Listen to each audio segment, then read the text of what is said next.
Fox Mulder is the devilishly handsome mumble puppet at the center of The X-Files, the show responsible for scaring the mightiest possible fuck out of grade school science fiction fans in the 1990s, with episodes about ghosts, sea monsters, prehistoric bugs, and cannibal Stretch Armstrong living in a papier-mâché booger hive. Mulder is an FBI agent obsessed with discovering the truth about the disappearance of his sister Samantha, whom he believes was abducted by aliens years ago when they were both children. His quest for the truth leads him to blowing the lid off a government conspiracy to populate the Earth with human-alien hybrids, super soldiers, and that guy that played Shao Kahn in Mortal Kombat Annihilation. Here's what's always bugged me about The X-Files. Why would the government, which is largely controlled by the Syndicate, a shadowy organization that's sort of in cahoots with the aliens, but also trying to run their own thing on the side while they're fighting with this other group of aliens, they're layers. Anyway, why would they place Mulder, their top criminal profiler, in a department that does nothing but investigate UFO sightings and alien abductions, with the full resources of the FBI at its disposal? That's like hiding pornography in your mom's dresser. Sure, the X-Files are eventually closed and burned down, and they throw Mulder in prison, but why do they even put him in the position to uncover their labyrinthine schemes to begin with? Here's the thing. Maybe they didn't? Maybe the X-Files are all in Mulder's head. The X-Files might just be the science fiction equivalent of Shutter Island, where we're watching a brilliant investigator slowly detaching from reality because of his inability to cope with a horrifying personal tragedy. I'm not saying that Mulder's sitting in some basement imagining the entire television series.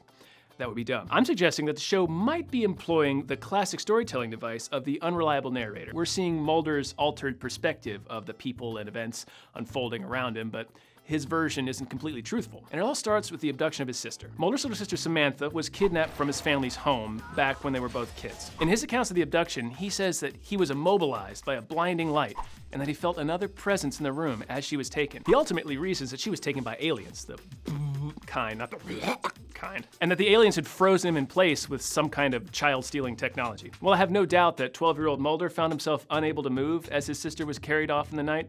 It was almost certainly fear that rooted him down, not intergalactic telepathy. Kidnappers bursting in your house in the middle of the night would be terrifying at any age, let alone when you're in middle school. So Mulder froze up and watched as his sister was dragged away.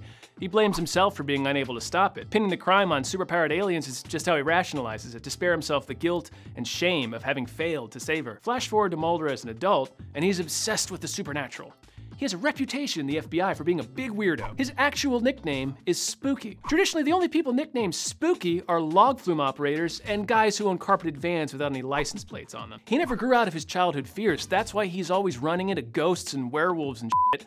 In addition to the alien colonists he believes are responsible for his sister's abduction, he's still convinced the things hiding in his closet are real and actively out to get him. Mulder's dad, Bill Mulder, is a top-level member of the State Department. However, later on in the series, we learn that Mulder is actually the illegitimate son of the cigarette-smoking man, another extremely high-ranking member of the government who is at the center of the nefarious syndicate. Mulder must have discovered this at some point, either in his own investigations or because one of his parents finally told him. Either way, Mulder places Cancer Man at the center of a vast, sinister, fantastically impossible conspiracy involving aliens and virtually everything else has ever frightened him. He even makes Cancer Man the person ultimately responsible for Samantha's abduction. Why? Because Mulder hates him, both for breaking up his family and for letting him grow up believing someone else was his father. So he plugged Cancer Man into his evil conspiracy narrative, both as an unconscious coping mechanism and as the ultimate form of revenge. When Mulder winds up in the X-Files, they assign Scully, a medical doctor, to keep an eye on him and to try to keep him grounded in reality while he's running off to Nevada chasing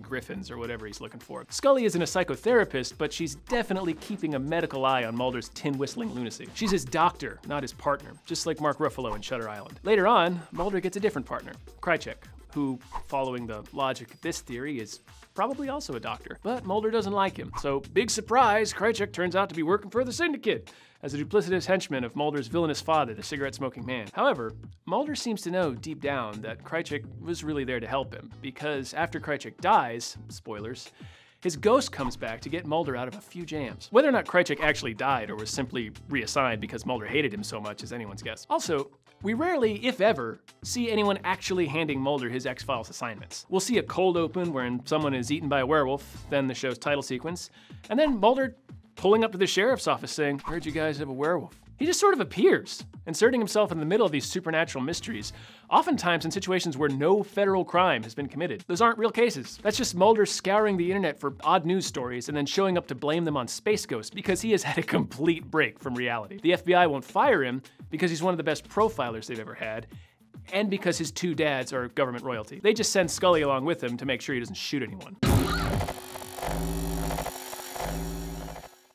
Hey everyone, thanks for watching this video about the X-Files. If you enjoyed it, please go down to the comments and let us know maybe what some other weird crackpot theories about the X-Files could be, or some other glaring oversights, like how come there was never an episode about a creepy tea party?